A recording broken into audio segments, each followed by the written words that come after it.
Hello everyone, welcome to Desker's YouTube channel. I am Saurav, one of the co-founders at Desker. Today we're going to talk about 10 things that product managers do. From the outside, product management can sometimes seem like a mystery. I've often had co-workers come and tell me, hey, what do you guys do besides running from one meeting to another all day? Guilty as charged. But there is definitely more to product management than just meetings.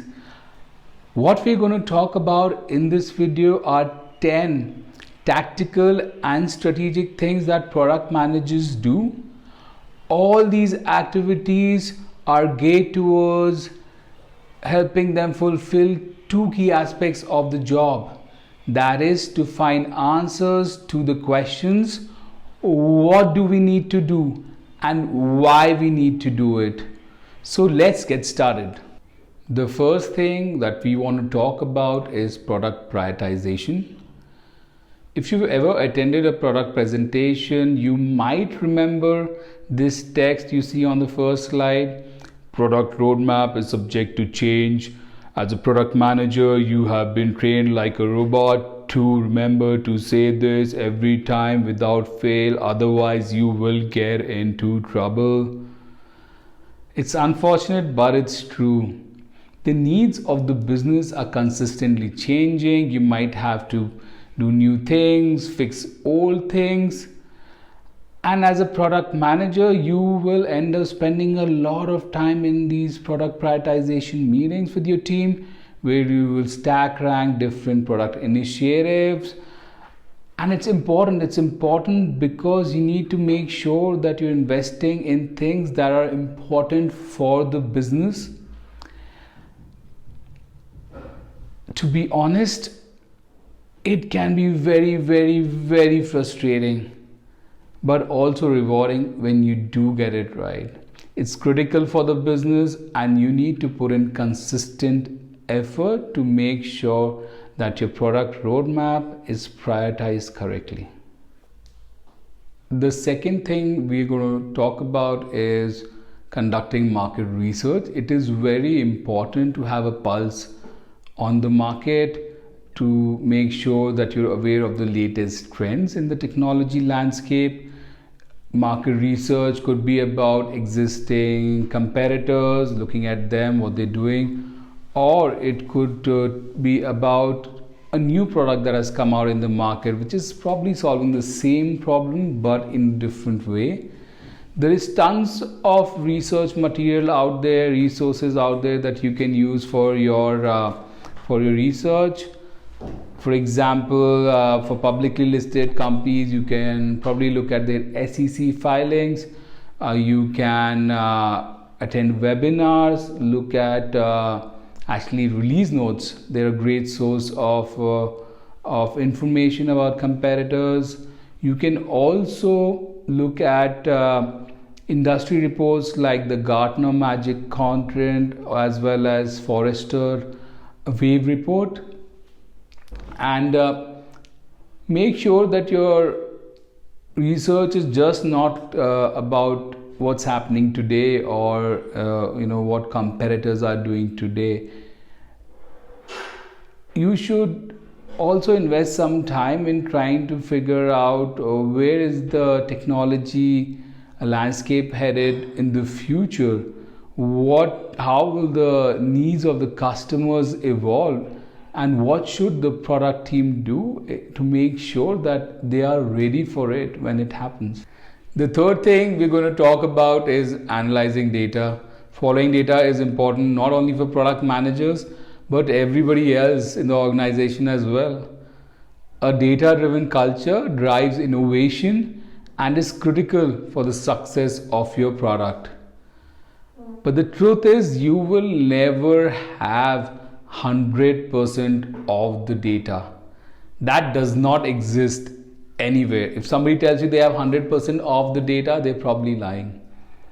What you will have is 60, 70, 80% data. The rest you have to use your own gut, you have to use your own intuition to drive your decision making. But make sure you state your assumptions when making these decisions, and always come back at a later date to see how your assumptions did. The fourth thing that product managers do is write one pagers. As the name suggests, one pagers are very concise documents. The length is limited to one page. Usually you would write a one pager for every new feature that is under consideration. It describes four things: what is the problem that this feature is going to solve, the proposed solution, impact on the user, and the value to the business. The fifth thing that product managers do is write product requirements. Breaking down large problems into smaller user stories is a big part of product management. A lot of product managers spend a considerable amount of time writing user stories, breaking down larger problems into epics as well as user stories.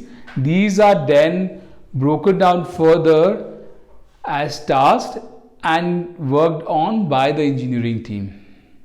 The sixth thing that product managers do is conduct grooming sessions. The goal of grooming sessions is to hand off the product requirements to the engineering team.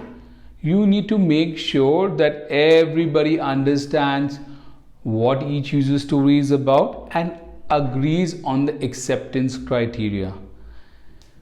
There are chances that your grooming session might get derailed. Make sure that you have a clear agenda for this meeting and you stick to it. The seventh thing that product managers do is run focus groups.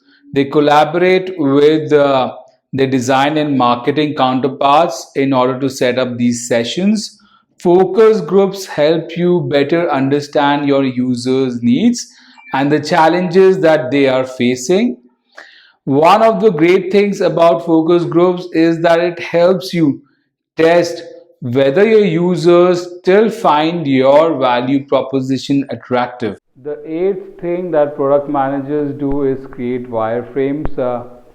When you're having those initial discussions on how you're going to solve the problem, what the solution will look like, it really helps if you have some sort of a visual diagram.